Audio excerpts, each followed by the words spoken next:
C'est une maladie qui se développe et tue de plus en plus. Quand les reins ne fonctionnent plus, on appelle cela l'insuffisance rénale. Le premier traitement en cas d'insuffisance rénale chronique, c'est la dialyse, la séance de filtrage du sang grâce à un appareil. Mais sur le continent, les centres de traitement sont rares et chers et l'insuffisance rénale devient un tueur silencieux. Ce soir, on va parler du coût de la dialyse, des difficultés de la prise en charge pour les patients avec notre invité, qui est médecin, néphrologue. Mais d'abord, je vous propose de regarder l'exemple du Sénégal. Seules 1000 personnes dans ce pays reçoivent des soins de dialyse. Elles sont réparties entre les hôpitaux publics, où les séances sont gratuites, et les centres privés, très onéreux pour la population.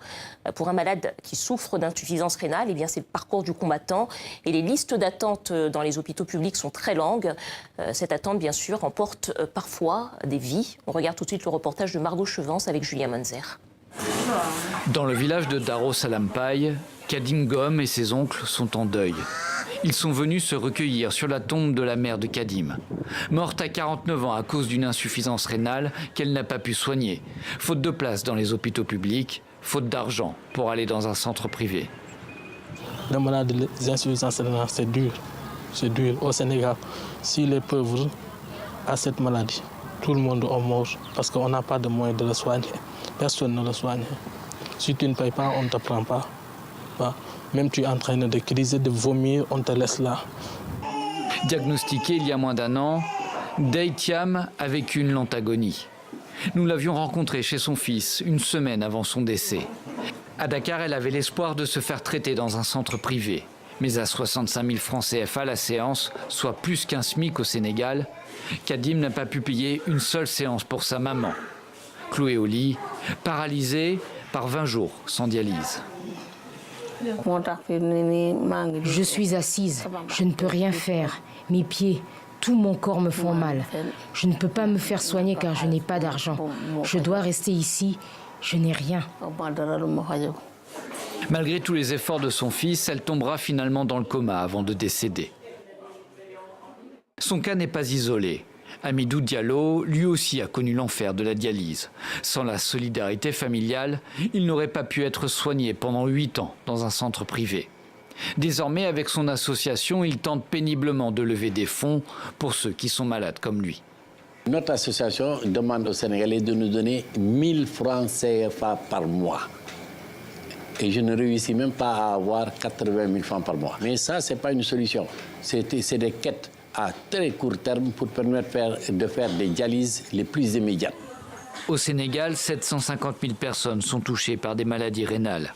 Chaque année, 1 000 à 2 000 personnes de plus se retrouvent au stade le plus critique. Docteur Hafed Fessi, bonsoir. Bonsoir. Vous êtes néphrologue à l'hôpital Tenon à Paris. Bienvenue au Journal Afrique. Merci. Alors, vous connaissez bien les pays en voie de développement pour y avoir fait plusieurs missions de soins.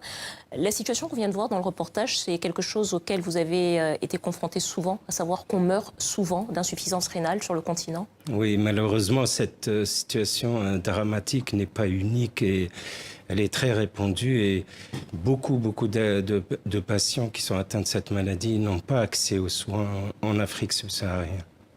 Alors, on vient de le voir au Sénégal, il y a des centres publics et privés. Dans le privé, la séance de dialyse, alors ça peut être variable, mais il y a des centres où c'est autour de 65 000 francs CFA. Pourquoi est-ce que ça coûte aussi cher ? C'est ce qu'ils appellent nos amis africains le kit. En fait, ce sont des machines qui consomment qui ont besoin d'un consommable, ont besoin d'eau, ont besoin d'électricité, ont besoin d'un filtre, comme vous l'avez signalé. Et donc, cela a un coût. Et ce coût est évalué selon un peu les pays. Il faut savoir que cette maladie consomme à peu près 1,5 à 2% du budget de santé dans chaque pays, alors que ce soit riche ou en voie de développement. Quand vous dites les consommables, c'est-à-dire les choses qu'on utilise et qui doivent être renouvelées en permanence. Voilà, exactement. C'est du matériel jetable, donc il est utilisé une fois. Et, donc il faut commander tout le temps. Voilà, exactement. Mais quand même, alors on comprend pourquoi ça coûte cher, mais est-ce que c'est le vrai coût, vraiment ? Ou bien est-ce qu'il y a aussi une sorte de commerce, de business autour de l'insuffisance rénale et de la dialyse ? Toute la question, en partie, en moins de la question est là. Beaucoup de produits viennent de l'étranger, ils ne sont pas produits sur place, ce qui réduirait le coût et aussi sur le plan écologique, parce que ramener des consommables et des poches il y a un coût de carbone, un coût de transport, etc., qui alourdit le coût global. Donc il n'y a pas de production de ces kits. Pardonnez-moi, mais d'un centre à l'autre, le coût de la dialyse peut être totalement différent. Donc on ne peut pas seulement l'expliquer par les consommables. Quand vous comparez le public au privé, bien sûr, il n'y a pas le même soutien. En France, on a la chance d'avoir une couverture sociale qui prend en charge à 100% ses coûts. En Afrique, ça n'existe pas. Certains demandent une participation des patients, comme le patient vient de le signaler, mais ces coûts sont évalués par les centres. Faire un centre, c'est un coût d'investissement qui est important, qu'il faut aussi arriver à juguler. Chaque centre privé a la liberté de fixer ses coûts et ses tarifs. C'est bien cela. Et donc, tant qu'il n'y a pas de régulation ou finalement de fixation des prix sur les coûts et sur les tarifs de la dialyse, chaque centre peut fixer les prix qu'il veut. Alors, pas de façon quand même démesurée, puisque sinon la population ne pourra pas du tout payer. Et donc, ces coûts sont un peu indexés sur le produit intérieur brut sans que ce soit vraiment clairement déclaré comme ça. Là, vous parlez du public. Oui, tout à fait. Vous parlez du public. Dans le privé, effectivement, c'est une autre logique et c'est une logique économique. Voilà. Je vous propose maintenant d'entendre un néphrologue sénégalais qui évoque aussi d'autres pistes pour contourner le problème économique. On l'écoute. Il faudra réfléchir sur d'autres solutions innovantes, dont aujourd'hui le mécénat.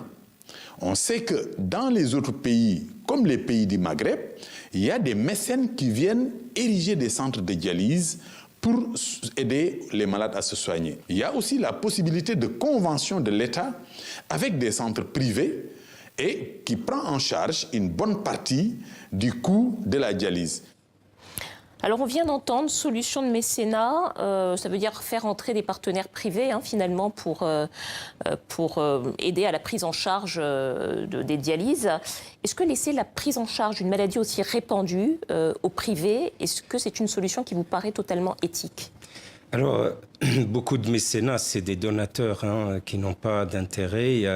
Il y a des gens qui ont donné de l'argent gratuitement, entre guillemets. Cela s'est vu, par exemple, au Maroc, où les mécénats ont été très actifs et le Maroc a explosé le nombre de ses centres, le nombre des patients pris en charge, ça a explosé. C'est une solution, mais qui ne peut être que quand même passagère, parce que ces mécénats ne peuvent pas se substituer à l'État, ne peuvent pas se substituer à long terme à cette prise en charge. Aujourd'hui, on estime à 2 500 000 patients dialysés dans le monde. En 2030, ça va être le double, 5 millions.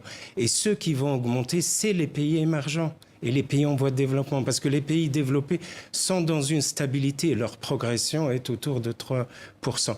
Donc, trouver des solutions. Mécénat, c'est urgent. Cette patiente qui malheureusement est décédée, il y en a énormément, plus que 80% des patients qui nécessitent la dialyse en Afrique subsaharienne décèdent aujourd'hui. Il y a une immigration de santé qui touche de plus en plus les patients insuffisants rénaux, en Europe notamment. Donc il faut trouver aussi des solutions locales qui réduisent les coûts, qui rapprochent aussi le traitement des patients. Parce qu'un patient qui doit aller dans une grande ville pour juste vivre pour la dialyse, éloigné de sa famille, parfois c'est la ressource de la famille qui disparaît, ce qui rend la famille en grande détresse. Ce n'est pas une solution, c'est une solution, mais une fausse solution, parce que lui, il vit parfois dans une chambre juste pour faire sa dialyse à côté de l'hôpital. Donc il faut trouver des solutions beaucoup plus proches des patients, donc dans l'autonomie, dans la création de centres à bas coût, où le patient participe, ça réduit les coûts, ou la production locale de certains produits comme les poches, voilà. Tout cela permet de réduire et de prendre surtout beaucoup plus de patients qu'on le fait aujourd'hui. On n'a pas parlé de la transplantation rénale, de la greffe de rein, parce que c'est quand même ça la première solution médicale. Ça permet de ne pas passer son temps en dialyse.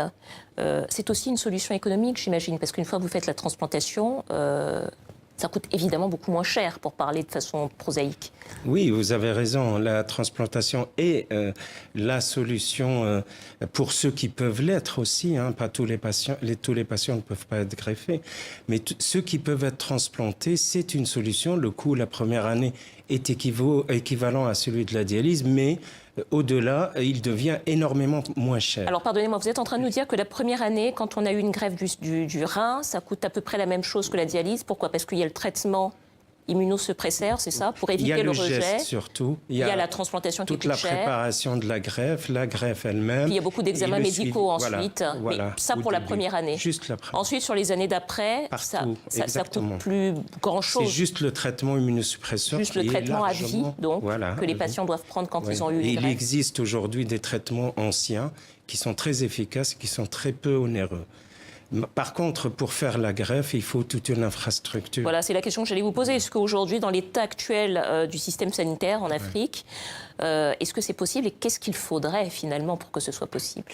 Alors, il faut des laboratoires d'histocompatibilité pour voir la compatibilité entre le donneur et le receveur. Il faut des personnes qualifiées sur les biopsies du greffon, etc. Et des chirurgiens, bien sûr, qualifiés. Cela est organisable et facile à organiser avec une bonne volonté. Il y a des formations qui se font régulièrement et donc c'est en Afrique là, il y a un soutien familial et ça aide beaucoup sur les donneurs vivants pour les futurs transplantés. Merci beaucoup, docteur Hafed Fessi, néphrologue à l'hôpital Tenon à Paris. Merci d'être venu sur notre plateau.